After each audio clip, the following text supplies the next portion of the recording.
Bonjour à toutes et à tous et bienvenue dans cette sixième vidéo concernant les cinquièmes bases du langage Swift. Dans cette vidéo, nous allons parler des tableaux. Alors un tableau, c'est une variable un peu spéciale qui permet de stocker tout un tas d'informations. Par exemple, pour stocker une liste de 10 ingrédients, il sera préférable de déclarer un tableau et non 10 variables, afin de pouvoir stocker tous nos ingrédients dans le tableau. Les tableaux sont très pratiques en programmation, et en Swift, il en existe deux types, les tableaux numérotés et les dictionnaires. Alors qu'est-ce qu'un tableau numéroté? Eh bien un tableau numéroté, c'est un tableau qui contient des éléments d'un même type et qui sont rangés selon des indices. Ainsi, chaque élément est associé à un indice qui va le représenter.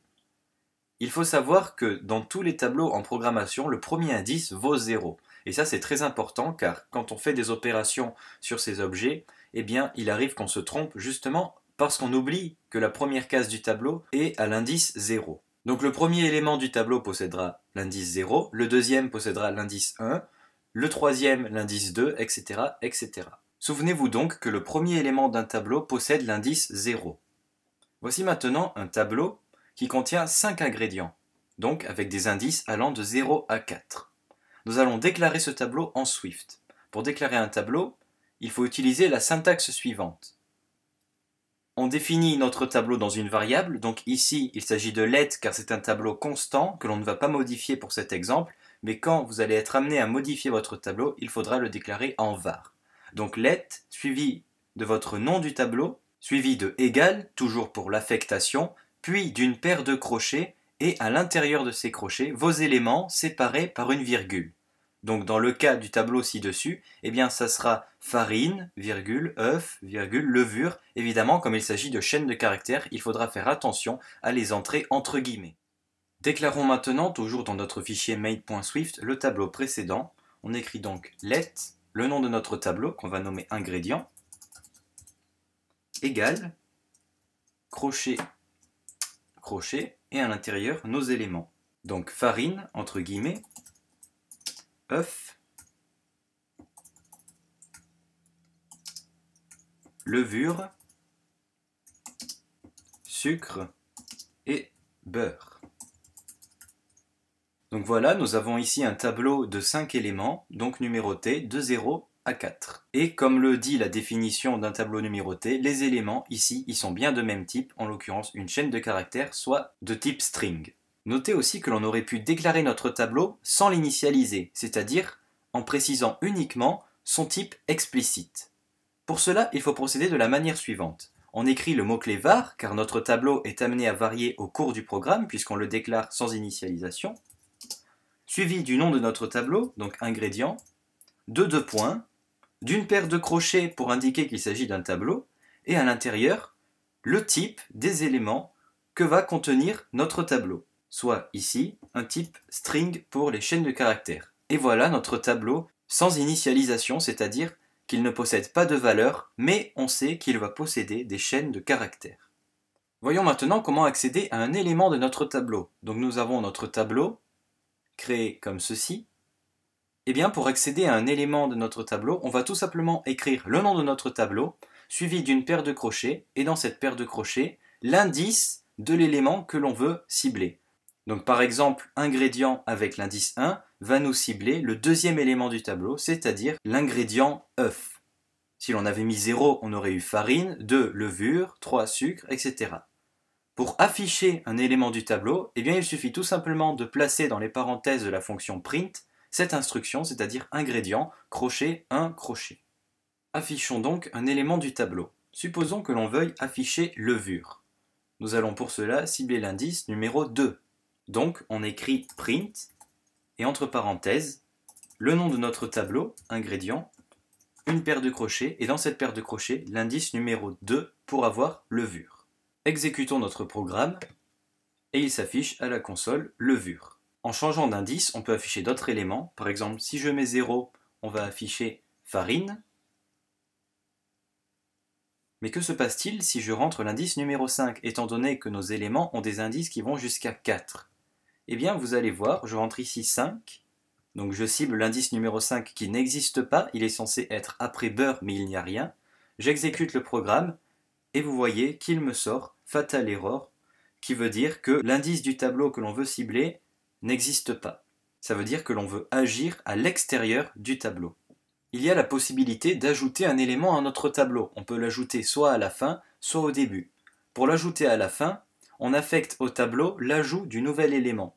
Donc c'est-à-dire le nom de notre tableau, suivi du signe égal pour l'affectation, notre tableau, encore une fois, plus l'indice que l'on met à la fin. On l'indique entre crochets, et comme pour nous c'est un ingrédient, c'est une chaîne de caractères, donc on met ici entre guillemets chocolat. Ainsi, le dernier élément de notre tableau n'est plus beurre, mais chocolat. Pour ajouter un élément en début de tableau, eh bien il faut faire l'inverse, c'est-à-dire notre tableau est égal à l'élément que l'on veut ajouter au début, plus la suite de notre tableau. Dans cet exemple, farine ne sera plus le premier élément, ce sera chocolat qui aura l'indice 0. Voici une petite astuce pour ajouter un élément en fin de tableau, un petit raccourci de calcul. Vous pouvez directement écrire le nom du tableau plus égal l'élément à ajouter. Pour modifier un élément, on va tout simplement cibler notre élément comme on l'a vu tout à l'heure, mais en lui affectant le nouvel élément. Donc voici un exemple de modification. On cible l'élément à l'indice 1 de notre tableau et on lui affecte la valeur de les, entre guillemets. Si c'était un tableau de nombres, on lui aurait affecté un nombre et on n'aurait pas mis de guillemets. Mais comme là il s'agit de chaîne de caractères, on place le nouvel élément entre guillemets. On passe donc de notre tableau initial à un tableau de cette forme-là. œuf a été remplacé par les, car œuf est l'élément qui se trouve à l'indice 1 de notre tableau. J'ai créé un petit programme qui va illustrer l'ajout d'un élément dans un tableau. Donc d'abord, on a notre tableau et j'affiche le premier élément à l'indice 0, puis le dernier élément donc à l'indice 4. J'exécute le programme et vous pouvez constater qu'il s'affiche premier élément farine, dernier élément beurre. Maintenant, je vais ajouter l'ingrédient chocolat en fin de tableau et je vais réafficher les éléments du tableau. Donc le premier qui vaut toujours 0, mais le dernier qui vaut cette fois-ci 5, car on a ajouté chocolat après l'ingrédient beurre. J'exécute et il s'affiche farine beurre, donc avant l'ajout, puis farine chocolat après l'ajout. Maintenant, nous allons ajouter encore une fois l'ingrédient chocolat, mais cette fois-ci au début du tableau. Et nous allons afficher le premier élément du tableau qui a pour indice 0, donc chocolat, et le dernier qui a maintenant comme indice le numéro 6, car le fait d'avoir ajouté chocolat au début du tableau a décalé tous les indices de 1. À l'exécution, il s'affiche donc chocolat, chocolat. Car le premier élément du tableau est chocolat, on vient de l'ajouter, et le dernier est aussi chocolat car on l'a ajouté tout à l'heure. Voici maintenant le même genre de programme pour la modification. Donc j'affiche le deuxième élément du tableau avant la modification qui correspond à l'indice 1, donc œuf, et ensuite je modifie cet élément, je le mets à lait, et j'affiche deuxième élément du tableau après la modification et il va s'afficher lait. J'exécute le programme et on peut constater que la modification marche bien. œuf a été remplacé par lait. Intéressons-nous maintenant au dictionnaire. Contrairement au tableau numéroté, ils ne sont pas numérotés automatiquement. C'est à vous de définir l'indice ou plutôt la valeur qui va correspondre à l'élément. Je dis la valeur car votre indice n'est pas forcément un nombre, ça peut être une chaîne de caractères. Ainsi, votre dictionnaire va contenir deux types, le type de votre indice et le type de votre élément. Ces deux types peuvent être identiques ou différents. Voici un exemple de dictionnaire. Il correspond à l'identité d'une personne. Ainsi, les indices de ce dictionnaire sont nom, prénom, âge, pays et tel, pour le téléphone. Donc avec un dictionnaire, lorsque vous ciblerez l'indice prénom, la valeur renvoyée sera Jean. Voilà un exemple où les indices ne sont pas des nombres. En Swift, pour déclarer un dictionnaire, on utilise la syntaxe suivante. Comme un tableau, on définit par var ou let selon les modifications que vous voulez apporter votre dictionnaire en indiquant son nom, suivi du égal pour l'affectation de la paire de crochets, exactement comme pour un tableau, sauf qu'à l'intérieur, toujours séparés par des virgules, vous allez y placer vos indices et vos éléments de cette façon. L'indice numéro 1, suivi de 2 points, suivi de l'élément numéro 1, virgule, l'indice numéro 2, 2 points, l'élément numéro 2, virgule, indice numéro 3, 2 points, élément numéro 3, etc., etc. Chaque élément correspond ainsi à l'indice qu'on lui a donné précédemment. Écrivons à présent notre dictionnaire. Notre dictionnaire correspond à l'identité d'une personne. Donc var identité est égal la paire de crochets et à l'intérieur votre premier indice qui est une chaîne de caractères qui est le nom, suivi de 2 points, votre premier élément qui correspond à Dupont, virgule, votre deuxième indice, prénom, suivi de 2 points, puis de l'élément 2 qui correspond à Jean, et etc. jusqu'à la fin de vos indices. Et voilà notre dictionnaire complet. Vous pouvez vous rendre compte qu'une autre différence au tableau numéroté, c'est qu'ici, les données peuvent ne pas être de même type. Par exemple, on a Dupont et Jean qui sont des chaînes de caractères, mais 50, c'est-à-dire l'âge, qui lui est un nombre de type int. Les dictionnaires permettent donc de manipuler plusieurs types au sein du même tableau. Comme pour les tableaux numérotés, on aurait pu déclarer un dictionnaire sans l'initialiser. Pour cela, on aurait marqué var identité, ça ne change pas, suivi de 2 points, de la paire de crochets pour indiquer qu'il s'agit d'un tableau, et à l'intérieur, le type de notre indice et le type de nos éléments. Exactement comme on les a placés précédemment. Donc string suivi de 2 points pour le type de notre indice, et le type de nos éléments, par exemple, ça peut être le même, c'est-à-dire encore une chaîne de caractères de type string, ou alors il peut s'agir d'un int ou d'un autre type, comme un float. Il n'y a pas de problème, vous pouvez mettre tous les types natifs du langage. Par contre, cela signifie que vos éléments ou vos indices seront tous de ce type-là. Autrement dit, notre tableau précédent ne marche pas dans cette configuration, car on a l'indice âge qui a comme élément un int, c'est-à-dire un nombre entier, alors que les autres ont une chaîne de caractères. Donc quand vous déclarez un dictionnaire sans l'initialiser, il faut être sûr des types qu'il va contenir.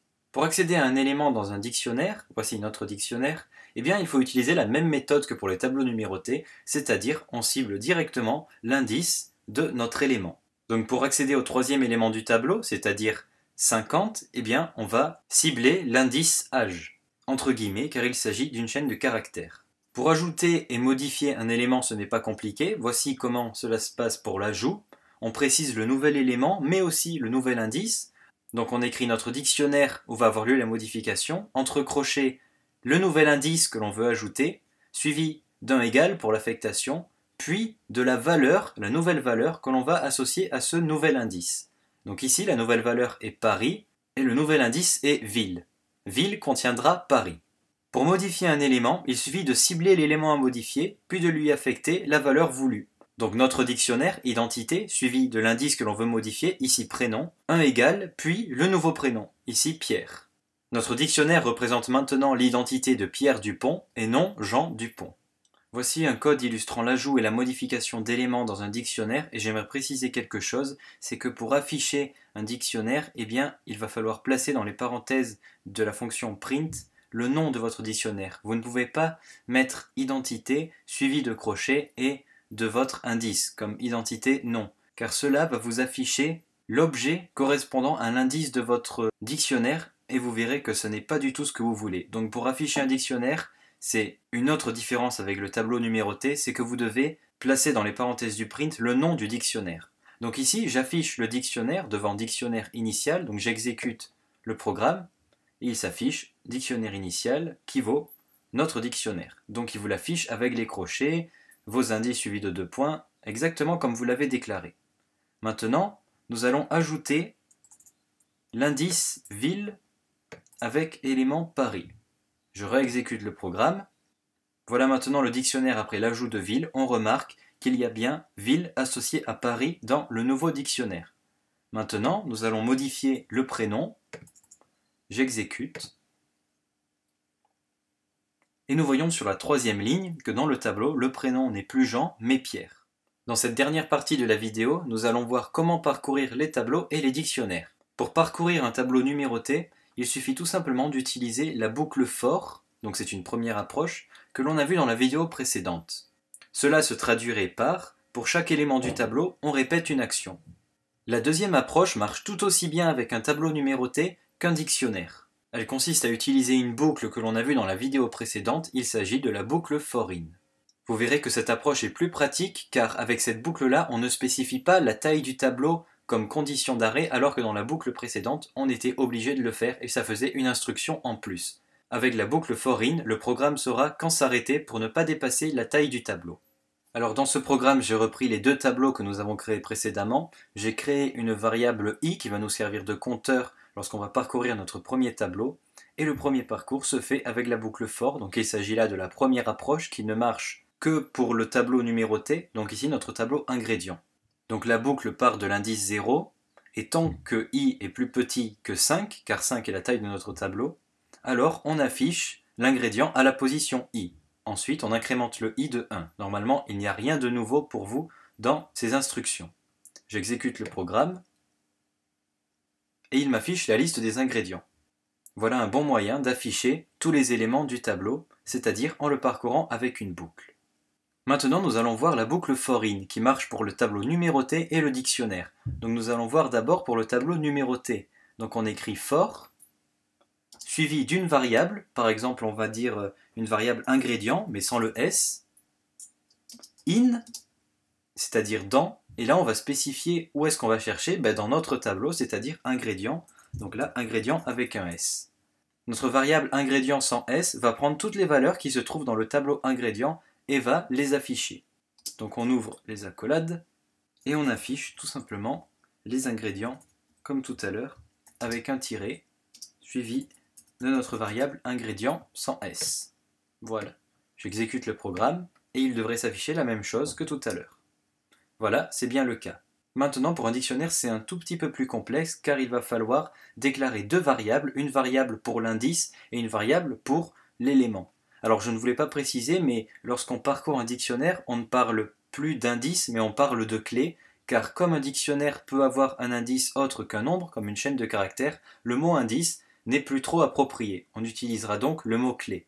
Donc on conserve notre boucle, mais au lieu de déclarer une variable comme ici ingrédient sans S, eh bien on va en déclarer deux. Et pour déclarer deux variables dans une boucle for in, eh bien il faut les mettre entre parenthèses. Donc on écrit le mot-clé for, suivi d'un couple de parenthèses, à l'intérieur nos deux variables, donc la clé qui va prendre la valeur de nos indices, puis élément qui va prendre la valeur de nos éléments. On veut rechercher ces deux variables dans le tableau identité. Donc après le in, vous mettez le nom de votre tableau identité et on affiche avec la concaténation comme tout à l'heure notre clé suivie de notre élément. Donc dans les parenthèses du print on écrit clé, concaténé à une chaîne de caractères, par exemple une flèche pour associer la clé à l'élément.